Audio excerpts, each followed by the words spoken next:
Have you ever felt like a fraud, a total fake, like you don't belong where you are in life, and it's only a matter of time until you make a mistake and show everybody how stupid you are? I know I have. This is called imposter syndrome. Here are 10 celebrities that you may think have it all together, but as you will see when the cameras are off, they explain how they really feel. Tom Hanks. Look, the title is Lucky Guy.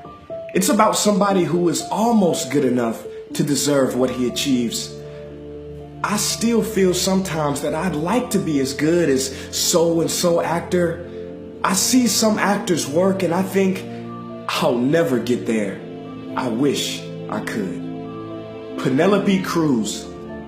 I feel every time I'm making a movie, I feel like it's my first movie. Every time I have the same fear that I'm gonna be fired.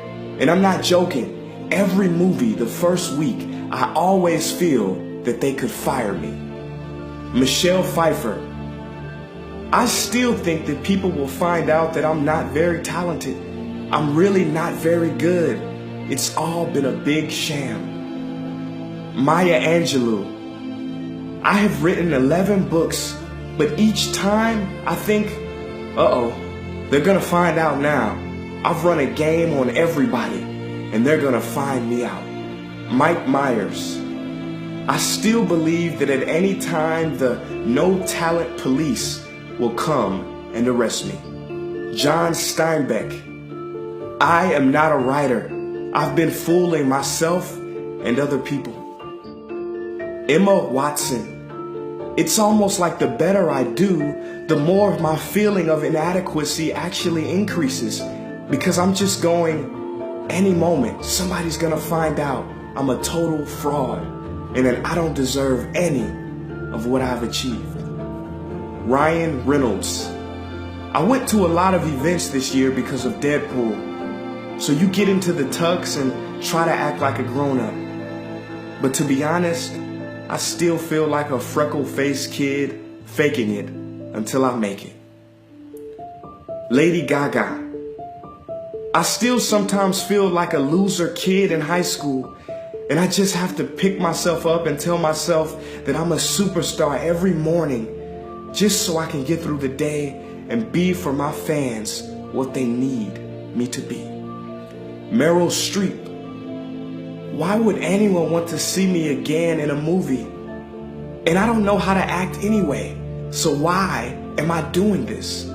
These 10 examples, and there are many more, prove that we all deal with imposter syndrome, no matter how successful we think we are. But what can we do about it so that it doesn't overwhelm us and stop us from achieving our dreams? Here are 3 steps. Number 1, first realize that this is not a defect.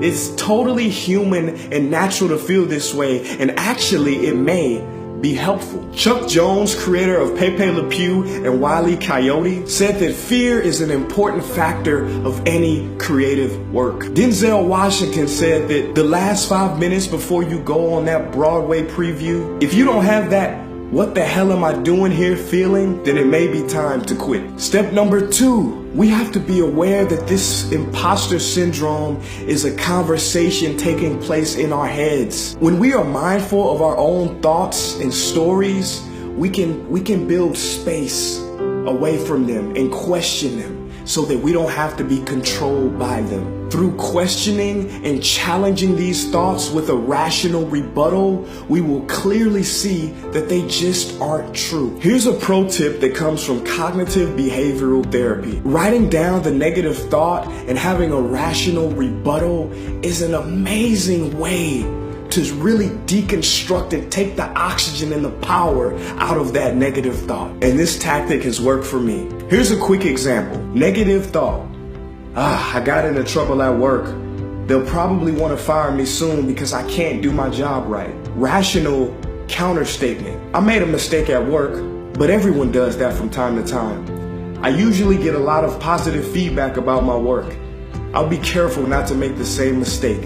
again. Tip number 3, the final tip. Keep reminders of success on hand. These can be emails from friends, families, supporters, accolades, or letters that you may have received. It can even be great to call a friend so that you can get a true perspective. Or even bookmark this video and play it during the times that you start to feel this way. Imposter syndrome is something that affects us all. I have seen it from everybody from doctors to students to lawyers to entrepreneurs. The truth is we're all winging it, and that's okay. The last trick that I'm going to tell you before I get out of here is a very helpful one.